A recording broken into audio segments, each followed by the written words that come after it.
Hi guys, welcome back to my channel. So China తీసుకున్న decision ఇది చాలా అద్భుతం. ఎందుకంటే సో ఎవరైతే 6 సంవత్సరాల నుంచి 15 సంవత్సరాల లోపు ఉంటారో వాళ్ళకైతే ఫీజు అయితే తీసుకోవద్దని చెప్పేసి అక్కడ గవర్నమెంట్ డిసిజన్ తీసుకుంది.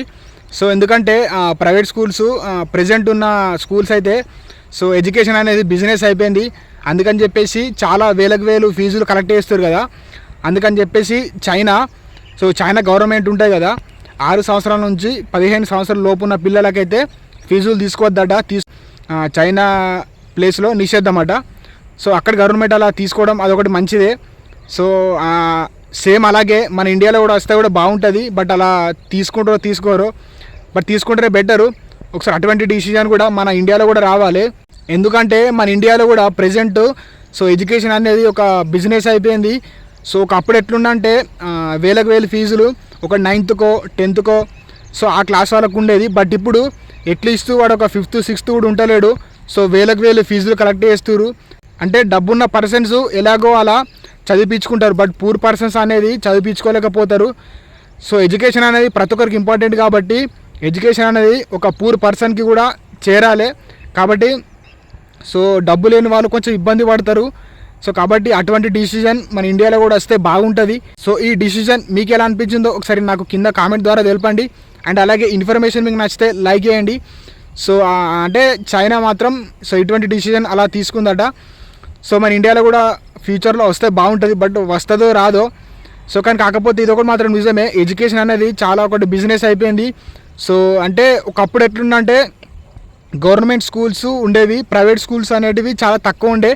సో అప్పటి వాళ్ళు 90 kids వాళ్ళు అయితే సో గవర్నమెంట్ స్కూల్స్లోనే చదువుకునే వాళ్ళు. సో అప్పుడు ప్రైవేట్ స్కూల్స్ తక్కువ ఉండే. బట్ ఇప్పుడు కొంతమంది ఎట్లా అంటే సో ఎట్లా అంటే ఇట్లా 10 మందిలో షో ఉండాలని చెప్పేసి సో డబ్బు లేకున్నా సరే అప్పు తెచ్చైనా సరే ప్రైవేట్ స్కూల్స్లో చదివిపిస్తున్నారు. సో కాబట్టి అది సో వేలకు ఫీజులు కడుతున్నారు. కాబట్టి కొంచెం మన గవర్నమెంట్ కూడా ఇటువంటి డిసిజన్ తీసుకుంటే బాగుంటుంది.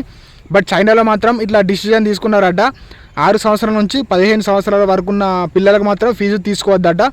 సో ఆ డిసిజన్ అయితే బాగుంది. సో అట్లే అంటే ఇక్కడ కూడా వస్తే బాగుంటుంది అని చెప్పేసి నా ఉద్దేశం. ఎందుకంటే ప్రైవేట్ స్కూల్స్ అనేది చాలా ఫీజులు కలెక్ట్ చేస్తున్నారు. సో ఇది మన ఇండియాలో కూడా చాలా ప్రాబ్లం ఉంది. ఎందుకంటే మెయిన్ థింగ్ ప్రతి ఒక్క పర్సన్స్కి సో విద్య అనేది చాలా అవసరం కాబట్టి సో అదే ఒక బిజినెస్ లాగా మారితే సో ప్రతి ఒక్కరికి విద్య అనేది అందదు.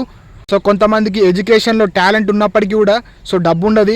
సో అటువంటి వాళ్ళు ఎడ్యుకేషన్ విషయంలో సో వెనుకబడిపోతారు. కాబట్టి ఎడ్యుకేషన్ అనేది ప్రతి ఒక్కరికి అవసరం కాబట్టి అదొక బిజినెస్ లాగా మారకూడదు. ప్రతి ఒక్క సామాన్యుడు కూడా చదువుకునేటట్టుగా ఫీజులు అనేటివి ఉండాలి. ఇప్పుడు కూడా కొంతమంది గవర్నమెంట్ స్కూల్స్కి కూడా పోతున్నారు. బట్ ఒకప్పుడు ఏంటంటే ఎక్కువ గవర్నమెంట్ స్కూల్స్గా పోయే వాళ్ళు, అప్పుడు ఈ ప్రైవేట్ స్కూల్స్ లేవు కాబట్టి. మెయిన్ థింగ్ చెప్పేది ఏంటంటే మనం ఎక్కడ చదువుకుంటున్నాం అనేది ఇంపార్టెంట్ కాదు. సో మనం ఎంత కష్టపడి ఎంత నాలెడ్జ్ రిసీవ్ చేసుకుంటున్నామో అనేది మాత్రం ఇంపార్టెంట్. మనకు ప్లేస్ ఇంపార్టెంట్ కాదు, ఎడ్యుకేషన్ ఇంపార్టెంట్. కాబట్టి సో చైనా మాత్రం ఈ డిసిజన్ తీసుకునేది బాగుంది. సో మీకు ఎలా అనిపించిందో ఒకసారి నాకు కింద కామెంట్ ద్వారా తెలపండి. ఇటువంటి మంచి ఇన్ఫర్మేషన్ మీరు మిస్ అవ్వద్దు అనుకుంటే నా ఛానల్ సబ్స్క్రైబ్ చేసుకోండి.